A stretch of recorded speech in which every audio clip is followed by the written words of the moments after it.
Développer les énergies renouvelables est une nécessité absolue, que ce soit pour lutter contre le changement climatique, mais aussi pour des questions d'autonomie, de souveraineté énergétique.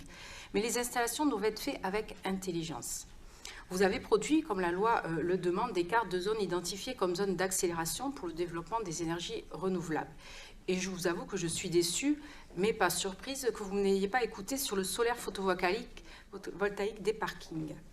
En effet, les parkings sont des lieux de fort potentiel de réinvestissement urbain, soit pour construire des équipements comme une crèche à la Pompignade ou des nouveaux logements et ainsi éviter l'étalement urbain, soit pour renaturer la ville et proposer de nouveaux espaces publics, des espaces de nature pour les habitants. Et malheureusement, vous avez couvert la totalité de la commune de Montpellier pour le solaire photovoltaïque en parking. Ça donne un mauvais signe, en particulier aux hypermarchés qui vont développer du solaire sur leur parking, comme au centre commercial de Pré d'Arène ou celui de Céleneuve. Alors que ces zones commerciales sont des sites à faire muter pour créer de la mixité fonctionnelle, créer de nouveaux espaces verts pour rafraîchir la ville, désimperméabiliser pour éviter le ruissellement, etc.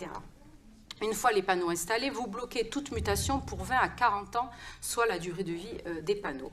Les écologistes voteront cette délibération car il y a urgence à déployer les énergies renouvelables, mais se positionnent contre les panneaux photovoltaïques sur les parkings. Encore une erreur de Macron qui ne comprend pas grand-chose à la transition écologique. Quand une loi est un contresens, il faut mettre des garde-fous. Supprimer la carte des parkings serait donc le plus judicieux.